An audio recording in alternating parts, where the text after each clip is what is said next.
إن الحمد لله نحمده ونستعينه ونستغفره ونعوذ بالله من شرور أنفسنا ومن سيئات أعمالنا من يهده الله فلا مضل له ومن يضلل فلا هادي له أشهد أن لا إله إلا الله وحده لا شريك له وأشهد أن محمدا عبده ورسوله يا أيها الذين آمنوا اتقوا الله حق تقاته ولا تموتن إلا وأنتم مسلمون يا أيها الناس اتقوا ربكم الذي خلقكم من نفس واحدة وخلق منها زوجها وبث منهما رجالا كثيرا ونساء واتقوا الله الذي تساءلون به والأرحام إن الله كان عليكم رقيبا يا أيها الذين آمنوا اتقوا الله وقولوا قولا سديدا يصلح لكم أعمالكم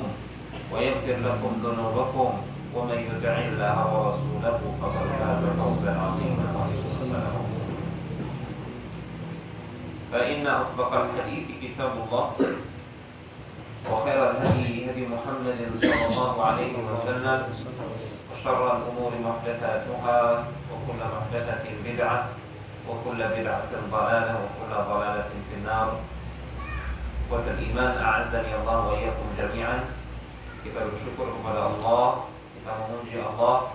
Kembali kita diberikan kesehatan, keluangan waktu, taufik. Kita bisa berkumpul di majelis ini, majelis zikir yang sebenar-benarnya. Salawat serta salam semoga senantiasa tercurahkan untuk baginda Rasulullah sallallahu alaihi wasallam, untuk keluarga beliau, para sahabat, dan seluruh umat yang setia di atas sunnah beliau hingga akhir zaman kelak.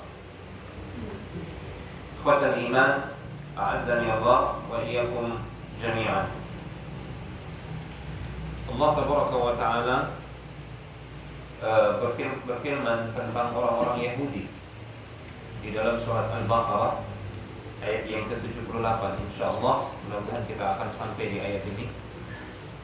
Wa minhum ummiyuna la ya'lamuna al-kitaba illa amani wa inhum illa yadhunnun. Wa minhum ummiyun, di antara mereka orang-orang Yahudi itu ada orang-orang yang jahil, tidak berilmu. La ya'lamuna al-kitaba illa amani, mereka tidak tahu tentang Taurat, padahal Taurat itu ada di tengah-tengah mereka, ada di tangan mereka, ada di dalam rumah mereka. Mereka tidak tahu tentang Taurat itu illa amani. Ya, sebagian mufassirin, ulama ahli tafsir menafsirkan amani ini, yang dimaksud dengan amani adalah bacaan. Jadi orang Yahudi itu banyak di antara mereka, orang-orang yang jahil di antara mereka, tidak mengetahui tentang Taurat, kitab suci mereka, kecuali hanya bacaan saja. Seperti apa tafsirannya, maknanya, dan bagaimana cara mengamalkannya, mereka tidak tahu. Mereka hanya menjadikan, sebagian di antara mereka, orang-orang jahil di antara mereka, mereka hanya menjadikan Taurat itu hanya sekedar bacaan yang dikultuskan, bukan petunjuk. Ini. Wa minhum ummiyuna la ya'lamuna al-kitaba illa amani. Maka jangan kita seperti mereka. Semoga Allah Subhanahu wa taala tidak menjadikan kita seperti mereka Yahudi. Na'udzubillah wa bikumsalam. Na'udzubillah, thumma na'udzubillah. Al-Quran ada di rumah kita, Al-Quran bahkan ada di HP kita, tapi kita tidak tahu maknanya, tidak tahu tafsirannya, tidak tahu bagaimana mengamalkannya. Na'udzubillah. Kalau seperti ini keadaan kita, sama kita dengan Yahudi. Na'udzubillah. Maka semoga Allah Subhanahu wa taala melalui majelis ini menjadikan kita orang-orang yang berilmu, faham tentang kitabullah. Amin ya rabbal alamin. Kemudian yang kedua, Allah jelaskan sifat Yahudi di dalam Al-Quran. Mathalul ladzina hummilut Taurata thumma lam yahmiluha kamathalil himari yahmilu asfara. permisalan orang-orang Yahudi yang mereka Taurat ada di tengah-tengah mereka, bahkan mereka bawa Taurat itu, mereka baca Taurat itu, tapi mereka tidak amalkan isinya. Permisalan mereka adalah seperti keledai. Na'udzubillah. Keledai ini kata para ulama hewan yang paling bodoh. Permisalan mereka seperti keledai yang di punggung mereka bawa kitab-kitab yang banyak, ilmu di punggungnya. Ya, tapi apakah bermanfaat buat keledai ini? Tidak bermanfaat sama sekali. Kenapa? Kata para ulama ahli tafsir, karena kitab mereka itu tidak mereka amalkan. Tidak mereka amalkan. Nah, ini sifat kedua orang Yahudi. Semoga Allah menjauhkan kita dari kedua sifat ini. Yang pertama, jahil tentang kitab suci, hanya menjadikan kitab suci itu sekedar bacaan yang dikultuskan, sekedar jadi, naudzubillah, bahkan banyak yang membuatnya sekedar jadi pajangan, ya, sekedar dicetak kecil kemudian dibuat jadi kalung. Padahal tujuan Al-Quran diturunkan adalah liyadabbaru ayatihi wa liyatadzakkara ulul albab, untuk ditadaburi, dipelajari, dihayati, diamalkan ayat-ayatnya. Nah, melalui majelis yang insya Allah kita harapkan keberkahannya ini, dan di tempat yang juga kita harapkan keberkahannya ini, kembali kita akan melanjutkan jamaah sekalian kajian kita tafsir surat Al-Baqarah. Tafsir surat Al-Baqarah, dan kemarin kita sudah sampai ke ayat yang ke-5. Mudah-mudahan pada malam yang berbahagia ini kita bisa selesai ayat yang ke-6 sampai ayat yang ke-12, ya, satu halaman. Oke. Bismillah. Jadi ingat sekali lagi jamaah, ya, ini fadilahnya sangat besar sekali kita duduk di majelis seperti ini dalam rangka mengkaji Al-Quran. Ingat hadis yang dulu pernah kita bawakan, majtama'a qaumun fi baitin min buyutillah yatluna kitaballah wa yatadarasunahu fima bainahum illa nazalat alaihimus sakinah. Orang-orang yang duduk seperti ini mempelajari kitabullah, akan turun kepada mereka as-sakinah, ya. Wa ghasyiyatuhumur rahmah, akan diliputi rahmat. Wa haffathumul malaikah, malaikat akan berkerumun, ya, ikut bergabung di tengah-tengah mereka, dan malaikat tentu saja akan mendoakan. Wa dzakarahumullahu fi man 'inda, dan Allah akan sebut nama-nama mereka satu persatu di majelis yang lebih tinggi, majelis para malaikat di langit. Ini 4 fadilah buat orang yang berkumpul mengkaji Al-Qur'an. Semoga Allah memberikan kita fadilah itu semua. Ayat yang ke-6. Jadi di ayat yang kedua dan kelima itu Allah berbicara tentang orang-orang yang beriman, ciri-ciri mereka. Kita sudah bahas, di antara ciri-ciri mereka adalah yu'minuna bil ghaib, mereka percaya dengan hal yang gaib, rukun iman yang 6 itu, ya. Kemudian mereka menegakkan sholat, kemudian berinfak, baik infak yang sifatnya wajib ataupun mustahab, infak yang sifatnya sunnah, ya. Mereka lah ciri-ciri orang yang beriman yang disebutkan akan mendapatkan huda, petunjuk. Huda, sekali lagi kita ingatkan makna dari huda pertemuan sebelumnya. Al-huda adalah al-ilmun nafi', ilmu yang bermanfaat, yaitu ilmu yang melahirkan amal saleh. Ini yang namanya huda, petunjuk.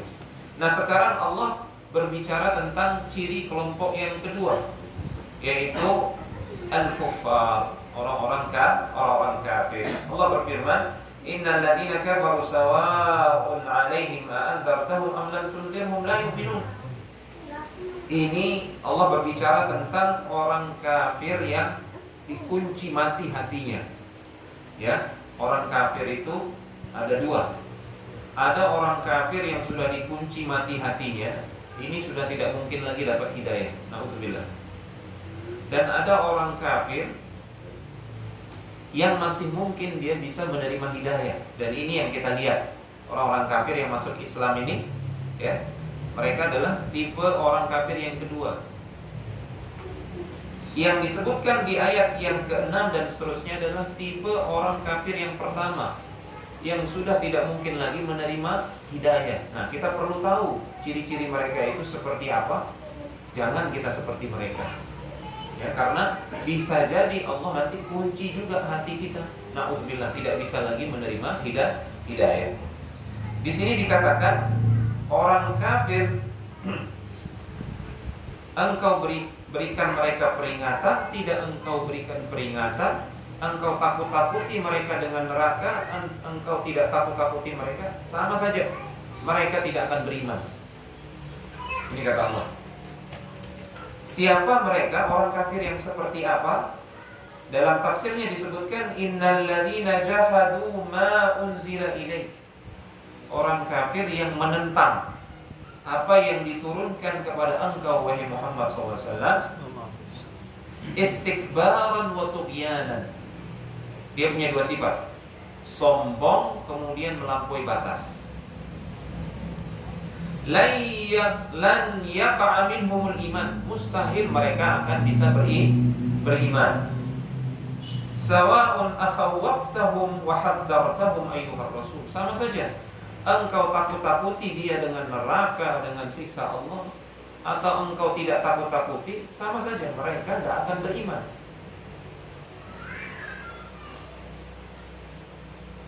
Al-li'israrihim ala batilihim, mereka punya ciri yang ketiga, karena mereka terus-menerus di atas kebatilan mereka. Jadi ciri-ciri orang kafir yang tidak akan mungkin dapat hidayah ini, pertama, dia sombong. Kemudian dia melampaui batas. Waalaikumsalam. Melampaui batas, melakukan kemaksiatan, pemusuhan. Kemudian yang ketiga, terus-menerus dia di atas kebatilan. Kemudian di ayat berikutnya, khatamallahu ala qulubihim wa ala sam'ihim. Allah kunci mati hati-hati mereka, Allah kunci mati juga pendengaran mereka. Ya. Maksudnya apa? Apakah mereka tidak bisa mendengar Al-Quran? Bisa mereka dengar Al-Quran, tapi Al-Quran yang mereka dengarkan itu masuk telinga kanan, keluar telinga kiri. Tidak mereka mau pahami atau tidak bisa mereka pahami, sehingga mereka tidak bisa dapat hidayah. Kalau dengar setiap hari mereka dengar lewat corong masjid, ya, ayat-ayat Al-Quran itu mereka dengar. Wa 'ala absarihim ghishawah, dalam pandangan mereka juga ada penutup, ditutup mata hati mereka oleh Allah Subhanahu wa taala. Wa lahum 'adzabun 'adzim, Allah janjikan mereka mendapatkan azab yang pedih. Ya.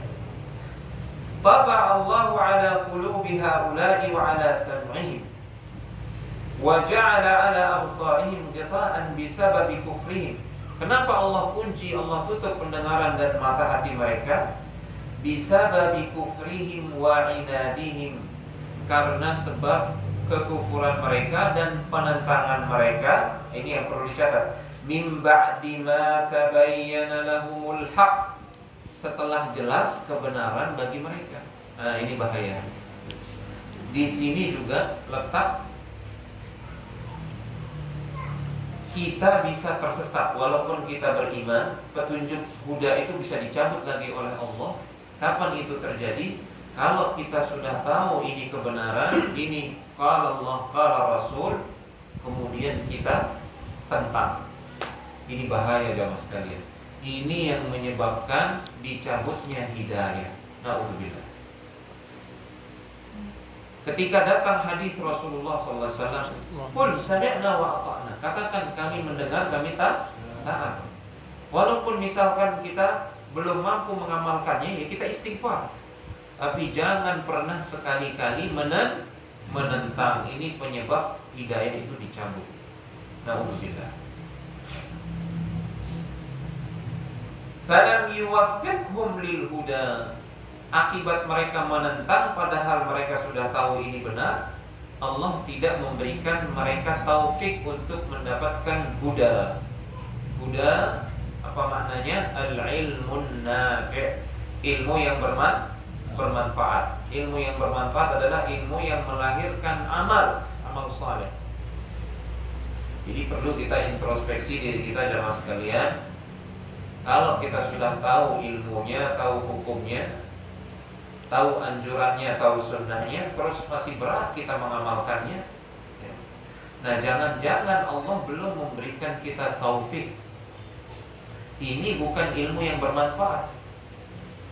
Kita hanya tahu teorinya, ilmunya, ini hukumnya begini, ini sunnahnya begini, tapi kita tidak tergerak untuk mengamalkannya.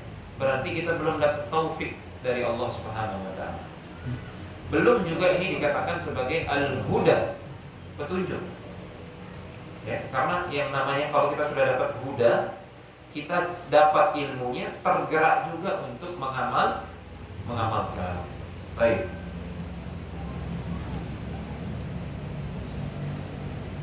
Nah, kemudian di ayat berikutnya, ayat yang ke-8, Allah berbicara kelompok yang ketiga. Bayangkan ini, kelompok yang ketiga ini panjang lebar Allah ceritakan tentang mereka. Karena mereka jauh lebih berbahaya, jauh lebih jelek daripada kelompok yang kedua ini. Ini adalah kelompok al-munafiqun, orang-orang munafik. Allah berfirman, "Wa minan nasi may yaqulu amanna billahi wa bil yawmil akhir wa ma hum bimu'minin." Apa tafsirannya? Wa minan nas, di antara manusia.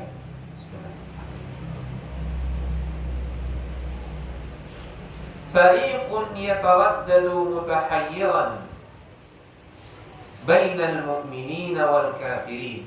Di antara manusia, selain dua kelompok yang pertama. Kelompok yang pertama orang yang beriman, kelompok kedua orang kafir.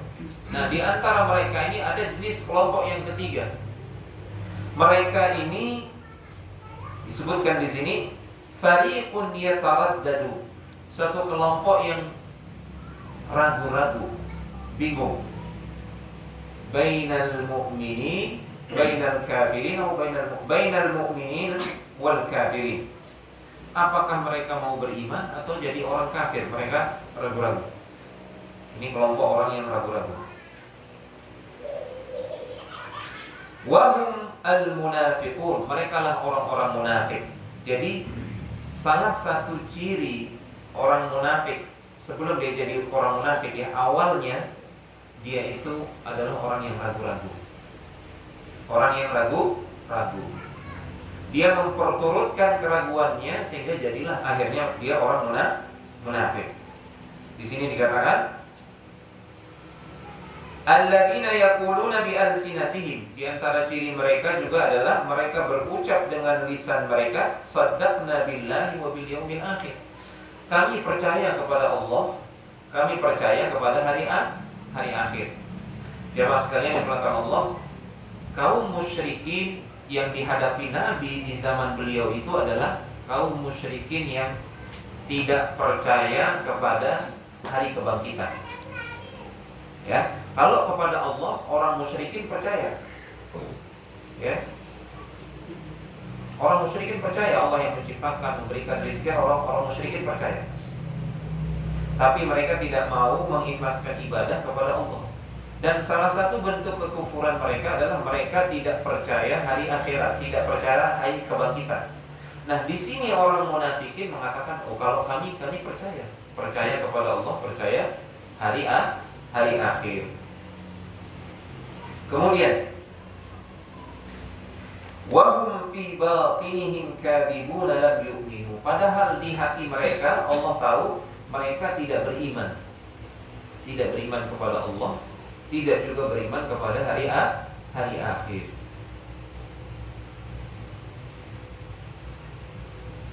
Kemudian di ayat yang ke-9 masih Allah ceritakan tentang sifat mereka. Fi qulubihim maradun fazadahumullahu marada. Tafsirannya, ya'taqiduna bi jahlihim. Orang-orang munafik ini mereka punya i'tiqad. I'tiqad ini bagaimana bisa muncul? Karena kejahilan mereka. Annahum yukhadi'una Allah walladzina amanu. mereka Waalaikumsalam. Mereka orang-orang munafik ini jamaah sekalian, mereka menyangka mereka bisa mengakali Allah dan orang-orang beriman. Mereka menyangka sudah bisa menipu Allah dan orang-orang beriman.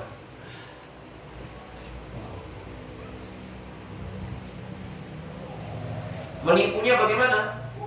Mereka bisa menampakkan keimanan, keislaman, namun tidak tahu isi hati mereka yang kafir. Ya. Wa ma yakhda'una illa anfusahum. Nah, Allah bantah mereka. Mereka tidak sedang menipu siapa-siapa, apalagi menipu Allah. Yang mereka tipu adalah diri mereka sendiri. Ya. Dia tertipu. Ya. Dia pikir bisa menipu Allah dan orang beriman, namun ternyata nanti mereka ini, orang-orang munafikin ini, mereka lah yang disebutkan di dalam Al-Quran, innal munafiqina fid darkil asfali minan nar. Sesungguhnya orang-orang munafik itu akan berada di keraknya neraka. Mereka tidak sadar itu orang munafik itu mereka akan jadi keraknya neraka. Siapa yang bodoh kalau seperti ini? Mereka orang munafik ini. Makanya Allah mengatakan sebenarnya tidak ada yang mereka tipu kecuali diri mereka sendiri. Diri mereka sendirilah yang tertipu. Kemudian, li'anna 'aqibata khida'ihim ta'udu 'alaihim. Karena akibat dari tipu daya mereka menyembunyikan kekufuran, menampakkan keislaman, akibat dari tipu daya mereka itu tidak akan memudaratkan siapa-siapa kecuali diri mereka sendiri.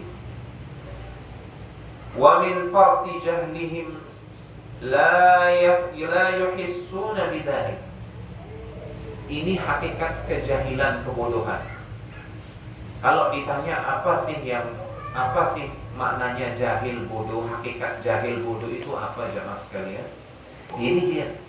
Walaupun orang-orang munafik ini banyak orang-orang yang cerdas, orang-orang yang pintar, banyak orang munafik, berkilau dia, profesor, doktor. Ya. Tapi Allah sebut mereka bodoh, jahil. Karena mereka tidak menyadari kemunafikan mereka itu akan memudaratkan mereka. Ini hakikat kebodohan. Kalau kita bicara siapa orang pintar, siapa orang bodoh, ini dia. Sekalipun mereka orang-orang yang cerdas, ya. Tapi kalau kita lihat sekarang di media massa kan banyak ya mas kalian ya.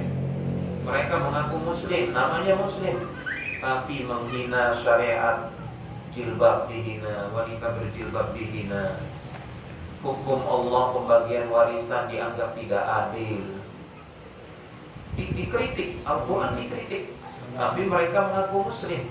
Nah ini orang-orang munafik yang seperti ini. Mereka orang-orang pintar, tapi jahil. Allah sebut mereka jahil, bodoh.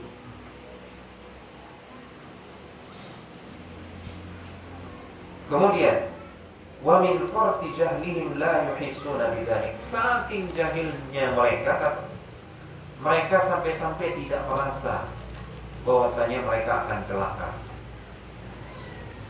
Li fasadi qulubihim, saking rusaknya hati-hati mereka. Lagi Allah ceritakan tentang sifat mereka di ayat yang ke-11. Ya. Kan Allah katakan di sini fi qulubihim marad.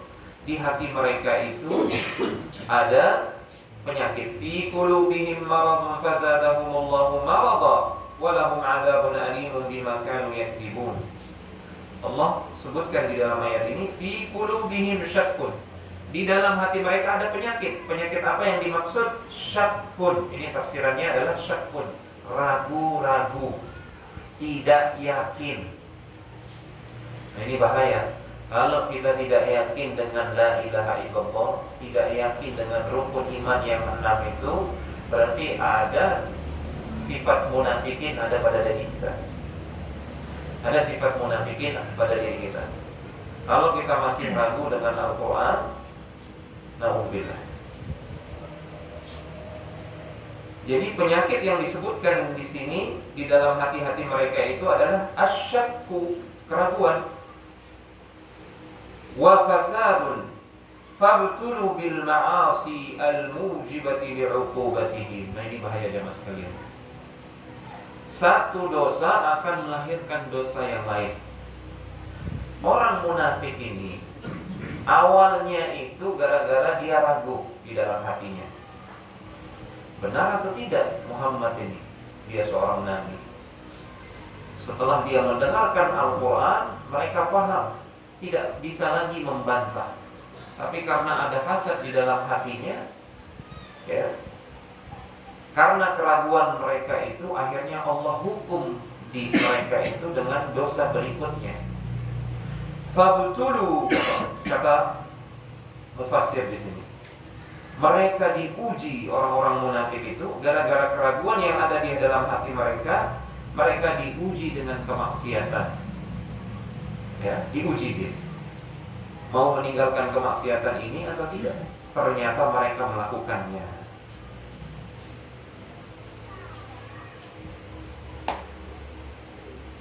Itu ujian berupa kemaksiatan itu sebenarnya hukuman atas dosa keraguan mereka. Mereka tidak lulus ujian tersebut, akhirnya jadilah mereka orang munafik tulen. Waliyadzubillah. Fazadahumullahu syakkan, Allah tambahkan untuk mereka keraguan. Fi qulubihim maradun fazadahumullahu maradun. Di hati mereka ada penyakit, Allah tambahkan penyakit. Maksudnya di hati mereka ada keraguan, Allah tambahkan keraguan. Akhirnya semakin ragu, akhirnya jadi kafir dia, di dalam hati jadi kafir. Tapi dia menampakkan keislaman, menampakkan keimanan.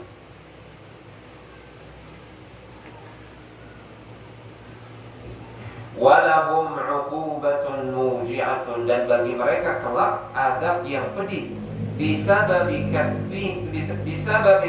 kadhibihim wa nifaqihim, karena kedustaan mereka dan kemunafikan mereka.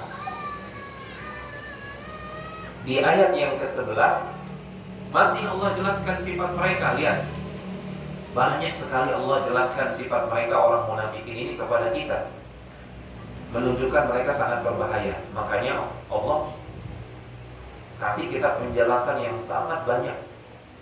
Jangan kita seperti mereka, jangan kita tertipu dengan tipu daya mereka. Itu maksudnya.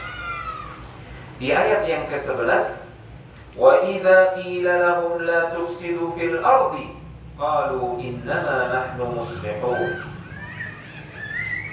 Wa idza nusihu, dan mereka orang-orang munafik ini kalau diberikan nasihat, liyakuffu 'anil ifsad fil ardi bil kufri wal ma'asi, diberikan nasihat, stop, jangan lagi berbuat ifsad, kerusakan. Kerusakan di sini tafsirannya adalah dosa dan maksiat. Stop, jangan lakukan kemaksiatan. Wa ifsha'i asraril mu'minin, stop, jangan lagi membeberkan rahasia-rahasia orang beriman. Ini ciri-ciri orang munafik dulu di zaman Nabi. Senang dia kalau ada kejadian langsung kalau bahasa kita seperti sekarang ini, di-share, disebarkan, diviralkan. Ada saja yang misalkan menjadi bahan buat mereka, yang menurut mereka itu adalah aib di tengah kaum mukminin, langsung mereka sebarkan. Ini ciri-ciri munafik, ciri-ciri orang munafik di zaman itu. Nah, ketika mereka dinasihati jangan lakukan itu, mereka mengatakan apa?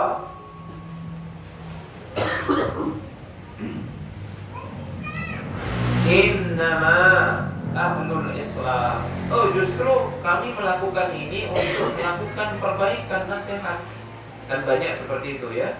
Disebarkan aib orang, disebarkan berita-berita yang belum jelas, gosip-gosip misalkan, si fulan melakukan ini, si fulan, padahal dia orang beriman. Kemudian ketika dinasihati, jangan sebarkan aib orang. Oh enggak, ini maksud saya ini supaya orang tidak melakukan seperti yang dia lakukan. Jadi ini alasan persis seperti alasan orang munafik dulu. Oh, kami mau melakukan perbaikan Islam gitu. Ya. Padahal niatnya adalah untuk apa? Merusak tatanan kehidupan di tengah kaum mukminin. Itu tujuannya orang munafik. Ya. Orang-orang munafik di zaman sekarang, kenapa kamu mengkritik Al-Quran, mengkritik syariat Allah? Tujuan saya baik supaya orang-orang Islam ini jangan ekstrim, dia bilang gitu. Ya, orang menjalankan syariat, jilbab, menjalankan sunnah, dibilang ekstrim. Nah ini, perhatikan ya, ayat-ayat Al-Quran itu dia hidup sepanjang masa. Apa yang Allah firmankan 1400 tahun lebih yang lalu, realitanya bisa kita lihat hari ini.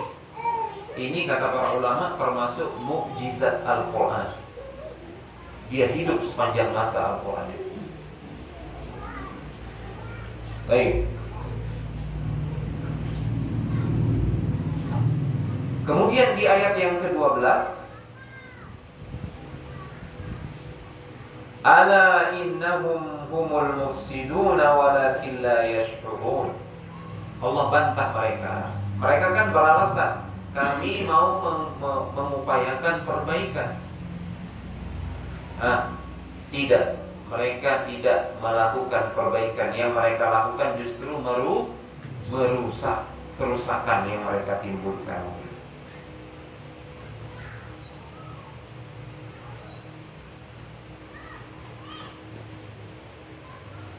Inna hadzal ladzi yaf'alunahu wa yaz'umuna annahu islah huwa 'ainul fasad lakinnahum bisababi jahlihim wa 'inadihim la yuhissun. Mereka tidak menyadari bahwasanya yang mereka lakukan itu kerusakan. Kenapa? Saking rusaknya hati mereka dan saking kerasnya penentangan mereka. Di ayat yang ke-13 Allah berfirman, wa idza qila lahum aminu kama amana an-nas qalu anu'minu kama amana sufaha. Ya. Dikatakan kepada mereka, ala innahum humus sufaha walakin la ya'lamun. Wa idza qila lil munafiqin, manakala dikatakan kepada orang-orang munafik itu, aminu, berimanlah kalian mithla imanis sahabah. Perhatikan jelas sekalian. Ayat ini mengandung dalil keutamaan para sahabat. Allah mengatakan, wa idza qila lahum aminu kama amana an-nas. Berimanlah kalian sebagaimana orang-orang sudah beriman. Orang-orang yang dimaksudkan dalam ayat ini siapa? Para sahabat. Wa huwal imanu bil qalbi wal lisani wal jawarih. Nah, sekarang dibahas di sini dalam tafsiran ini apa itu iman, hakikat iman. Iman itu adalah al-imanu bil qalbi wal lisani wal jawarih. Meyakini dengan hati, mengikrarkan dengan lisan, membuktikannya dengan amalan anggota badan. Ini iman. Para ulama merangkumnya dalam sebuah bait yang namanya al-khamsununat. Ya, al-iman i'tiqadun bil qalbi wal jinan, wal qawlu bil lisan, wal amalu bil arkan, yazidu bi ta'atir rahmani wa yantaqisu bi ta'atis syaitan. Semuanya berakhiran huruf nun. Iman itu adalah meyakini rukun iman yang 6 itu di dalam hati, meyakini, kemudian mengamalkan, mewujudkannya dengan lisan, mengamalkannya dengan anggota badan. Ya, iman itu bisa bertambah dengan ketaatan kepada Ar-Rahman, berkurang gara-gara taat kepada syaitan. Ini iman. Jadi kalau ada orang mengatakan, saya percaya Allah, Saya percaya hari akhir, saya percaya kitab-kitab terdahulu, saya percaya Nabi Muhammad, saya percaya hari akhir, saya percaya takdir. Tapi dia tidak sholat, tidak puasa, tidak haji, tidak mau beramal. Ini belum beriman. Jelas? Karena iman syaratnya harus ada amal. Harus ada amal. Sebaliknya kalau hanya ada amal, lisannya mengucapkan la ilaha illallah, tapi hatinya tidak beriman, sama seperti orang munafik. Alhamdulillah. Sebaliknya juga, ada orang yang beriman, lisannya beriman la ilaha illallah, ya, tapi tidak beramal, tidak mau beramal sama sekali, tidak mau sholat dan seterusnya. Ini juga belum beriman. Itu jamaah sekalian yang dimuliakan Allah Taala. Ya. Kemudian, kenapa kalian tidak beriman seperti imannya para sahabat itu? Jadalu wa qalu, bantah dia, orang-orang munafik ini bantah. Ini menunjukkan mereka secara akal orang-orang yang cerdas sebenarnya, karena dia bisa bantah, ya. Tapi Allah sebut mereka sebagai orang-orang jahil.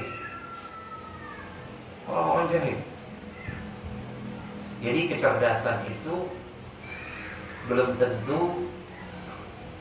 tentu orang-orang yang cerdas itu dia belum tentu bebas dari kejahilan di mata Allah Subhanahu wa taala. Ya.